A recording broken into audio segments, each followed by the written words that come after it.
Jose Alfredo, to si ty? Nie, Anna Kristína, to som ja.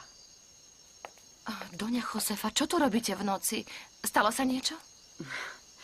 Udialo sa príliš veľa vecí. A ty to dobre vieš. Doňa Josefa,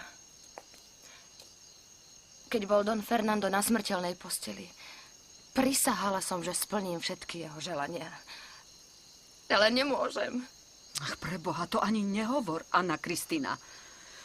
Nechám slobodu vášmu synovcovi, aby zdedil celý majetok Dona Fernanda. Nech si žije so ženou, ktorú miluje. Vydám sa ešte dnes za Joseho Alfreda. Nie, Anna Kristína, nie. Veľmi ťa prosím.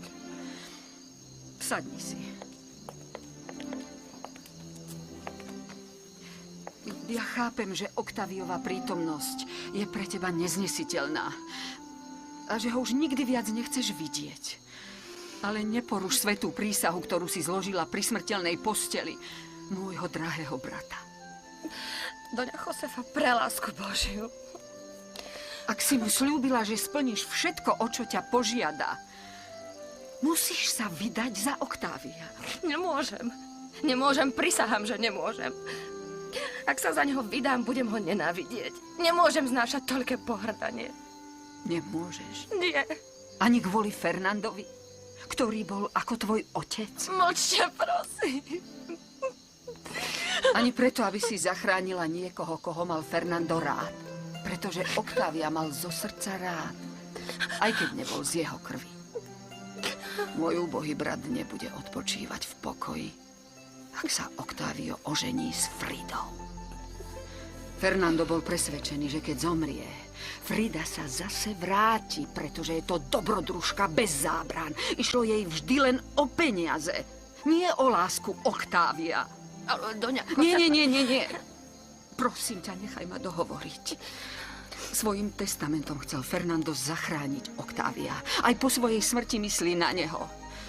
Nož aj preto rátal s tebou.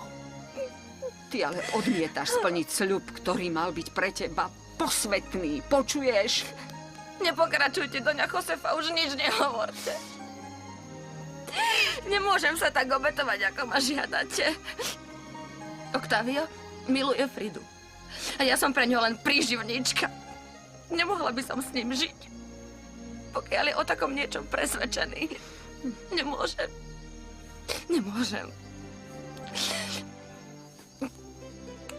Vydám sa za Joseho Alfreda ešte dnes večer. A nikto a nič ma nedonúti zmeniť názor. Nech mi Pán Boh aj Don Fernando odpustia.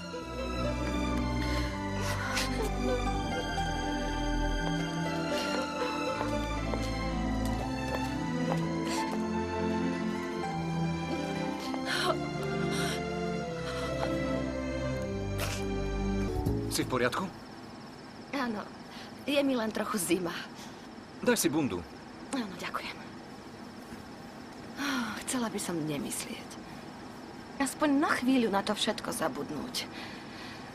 Už aby sme boli konečne zosobášení.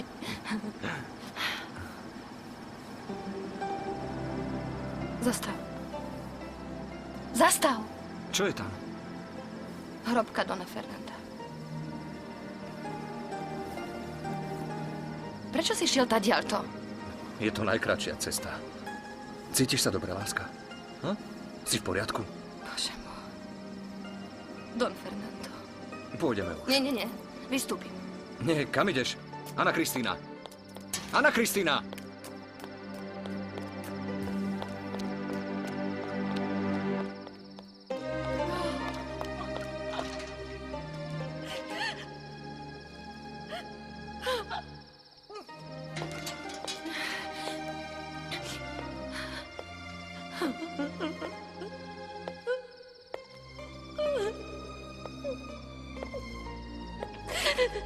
Odpusťte.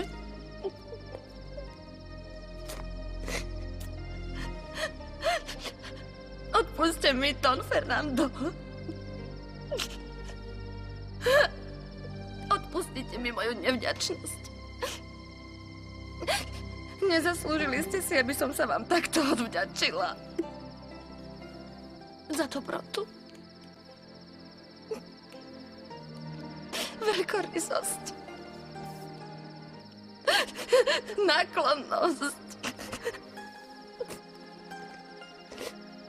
Odpustite. Prosím vás. Odpustite mi.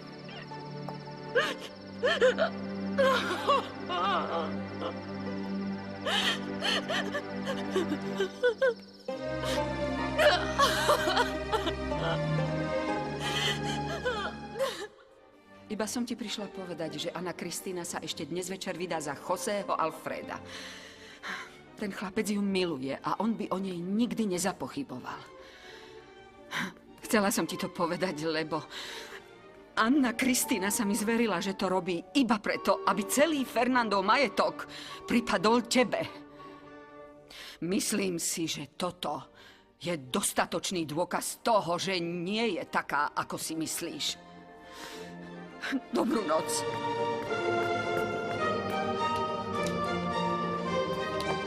Kde je Anna Kristína? Bola by schopná vziať si iného len z hnevu a sklamania. Že by sa už vydala.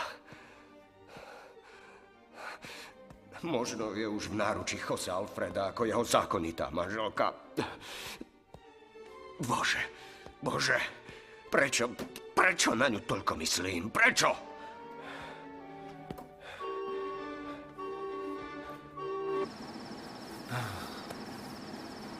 Mal som strach, Anna Kristína. Vždy som sa veľmi bál tej prísahy.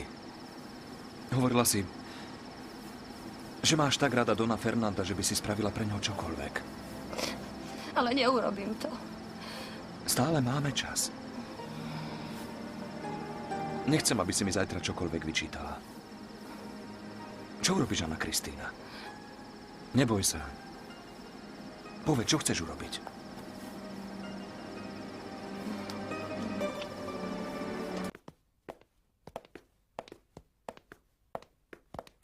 Čo sa deje?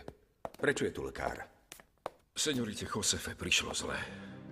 Idem za ňou. Dal som jej niečo na spanie. Musí odpočívať. A čo sa jej stalo? Upokojte sa. Všetci súrodenci Villarealovci mali problém so srdcom. Don Fernando, doňa Josefa a ako mi povedal môj otec, tiež lekár, aj Don Nicolas.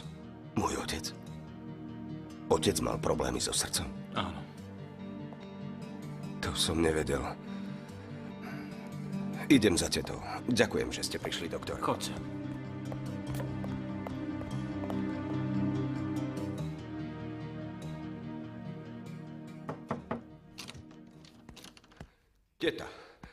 Teta Josefa. Nemajú mňa strach. Už mi je lepšie. Je to moja vina.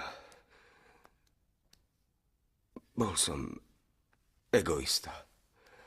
Hlupák.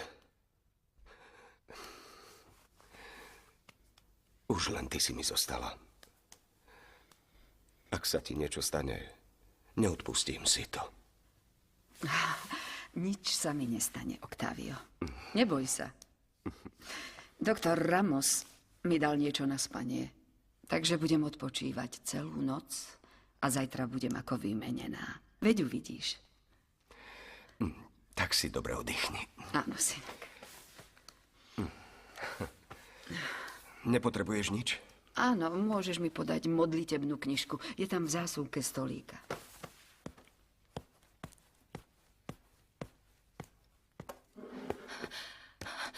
Doňa